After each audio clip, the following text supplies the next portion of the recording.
ओर हरियाली ही हरियाली, चारों ओर रंगीन कपड़े पहने हुए लोग, खुशनुमा माहौल। इसी माहौल में रहने वाला हमारा एक छोटा सा कपड़ों का व्यापारी सुनील रहता था। सुनील बड़ी ही मेहनत और भरपूर परिश्रम करके सुंदर और अच्छे कपड़े लाता था। रोजाना सुनील उन रंगीन कपड़ों को गांव के बाजार में बेचने जाता था। आज अगर अच्छी बिक्री हुई तो कुछ सामान लेके आना। हाँ ठीक है, मैं कोशिश करता हूँ। पता नहीं क्या कारण है, कपड़े बिक ही नहीं रहे। मैं तो बाकी के मुकाबले बहुत कम दाम में बेचता हूँ।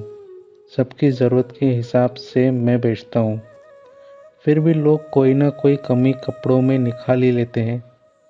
आज बाज़ार जाके देखता हूँ, शायद अच्छी बिक्री हो जाए। चलो मैं बाज़ार से जाता हूँ। ऐसा कहकर सुनील बाजार के लिए निकल पड़ा। रास्ते पर चलते चलते सुनील अपनी ही सोच में डूबा हुआ था। क्या करूँ, इतनी महंगाई में गुजारा करना मुश्किल हो रहा है। व्यापार कैसे बढ़ाऊँ, इसके बारे में कुछ सोचना होगा। ये सब सोचते सोचते सुनील बाजार पहुंच जाता है। एक चादर पर अपनी कपड़ों की छोटी सी दुकान सजाता है। आज बाजार में हमेशा की तरह काफी भीड़ थी। आइए आइए, रंगीन कपड़ों को देखिए, ऐसे कपड़े और कहीं नहीं मिलेंगे। कैसे हो सुनील भैया?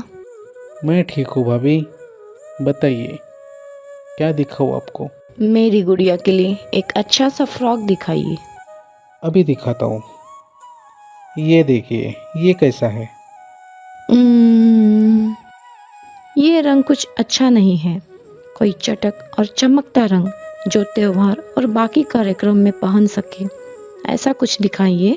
भाभी जी, मेरे पास तो रोज पहन सके ऐसे कपड़े हैं, त्योहारों में पहनने वाले कपड़े तो नहीं है। नहीं है सुनील भैया, आपको हर तरह के कपड़े रखने चाहिए, नहीं तो लोग नहीं खरीदेंगे। भाभी जी, आप मेरी दुकान में आइए, आपको जैसे कपड़े पसंद है वो सारे मेरी दुकान में मिल जाएंगे। ऐसा कहकर हीरामल ग्राहक को अपने साथ अपनी दुकान पर ले गया।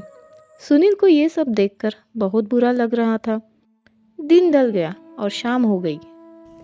आज भी ज़्यादा पैसे नहीं कमा पाया, समझ नहीं आ रहा है कि व्यापार कैसे करूं। सुनील घर पहुंचा। तभी गीता ने कहा, मैंने आपसे कुछ सामान लाने के लिए कहा था, लाया आपने? नहीं, मैं कुछ नहीं ला पाया। आज कपड़े नहीं बिके, इसी वजह से पैसा नहीं कमा पाया। देखता हूँ कल कुछ बिक जाए और घर का खर्चा निकल जाए। चलो खाना लगाओ। अगली सुबह सुनील ने अपने कपड़ों की गठरी ली और फिर से बाजार में कपड़ों को बेचने के लिए निकल पड़ा। आइए आइए, रंगीन कपड़ों को देखिए, ऐसे कपड़े और ऐसे ही चिल्लाते रहो, कोई नहीं आने वाला तुम्हारे पास, क्योंकि सारे अच्छे कपड़े तो मेरी इस बड़ी सी दुकान में हैं। तेरे रास्ते के कपड़े कौन खरीदेगा। ऐसे कपड़े। दिन ढल गया और शाम हो गई और घर की ओर चल पड़ा। अपनी गहरी सोच में सुनील जा रहा था, तभी उसे किसी ने आवाज लगाई। अरे बेटा, जरा सुनते हो। सुनील ने पलट कर देखा तो एक बूढ़ा आदमी पेड़ के नीचे झाड़ियों में बैठा हुआ था। बुजुर्ग बाबा देखने में बहुत ही कमजोर थे। बाबा की यह हालत देखकर सुनील ने झटपट अपनी गठरी खोली और एक कपड़ा निकालकर बाबा को पहनाया। बाबा, आप यहाँ इतनी ठंड में, और वो भी ऐसे हालत में। मैं तो रोज ही यहाँ पर रहता हूँ, पर कोई मेरी तरफ देखता ही नहीं। आज मैंने तुम्हें आवाज़ देकर यहाँ पर रोका है। पर बाबा, मैं तो रोज इसी रास्ते से जाता हूँ, मुझे तो आप कभी दिखाई नहीं दिए। बेटा, मैं रोज देखता हूँ कि तुम उदास मन के साथ यहाँ से जाते हो। क्या बात है बेटा? कुछ नहीं बाबा, मैं कपड़ों का व्यापार करता हूँ, पर मेरे पास इतने भी अच्छे कपड़े नहीं हैं और अच्छा माल लाने के लिए पैसे भी नहीं हैं, इसीलिए घर चलाना मुश्किल हो रहा है। कोई बात नहीं बेटा, सब ठीक हो जाएगा। बेटा, तुमने मुझे कपड़े बनाकर मेरी मदद की, लेकिन मेरे पास तुम्हें देने के लिए कुछ नहीं है। सिवाय इस पुराने संदूक के अलावा। बाबा, मैंने तो आपकी दिल से मदद की है, उसके बदले में मुझे आपसे कुछ भी नहीं चाहिए। शुक्रिया बेटा, पर मैं भी तुम्हें दिल से ये पुराना संदूक देना चाहता हूँ। सुनील ने मुस्कुराकर बाबा को धन्यवाद किया और संदूक उठाकर वहां से चला गया। सुनील संदूक को लेके घर आ गया। अरे सुनती हो? ये क्या उठाकर लेके आए जी आप? दरअसल मैंने ये खरीदा नहीं, एक गरीब बाबा ने मुझे दिया है। मैंने बाबा को कपड़े देकर उनकी मदद की, उसके बदले उन्होंने मुझे ये संदूक दिया है। मुझे तो लगता है कि उस गरीब ने तुम्हें अपना कोई कबाड़ पकड़वा दिया है। देखो जी, संदूक की वजह से अगर कोई परेशानी हुई तो मैं इसे बाहर फेंक दूंगी। अब आप देख लो इसका क्या करना है। तब सुनील ने संदूक का इस्तेमाल करने का सोचकर उसने अपने गठरी के सारे कपड़े संदूक में डाल दिए। संदूक की तरफ देखकर सुनील सच्चे मन से सोचने लगा कि काश मेरे पास इतने अच्छे और सुंदर कपड़े हो कि सबको पसंद आ जाए।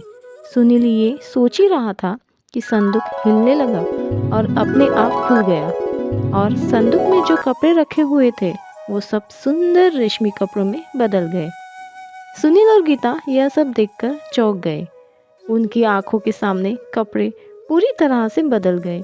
अगले दिन सुनील वो सुंदर कपड़े बाजार में बेचने गया और देखते ही देखते सब कपड़े बिक गए।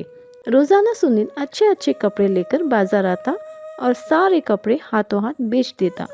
अब देखते ही देखते सुनील का अच्छा व्यापार चलने लगा। सुनील ने अपने लिए एक कपड़ों की दुकान भी बनवा ली।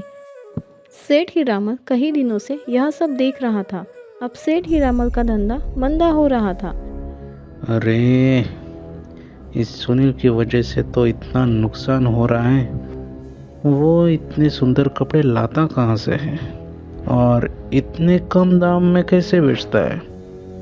अगर ये राज मुझे पता चल गया तो सुनील को मैं रास्ते से हटा दूंगा।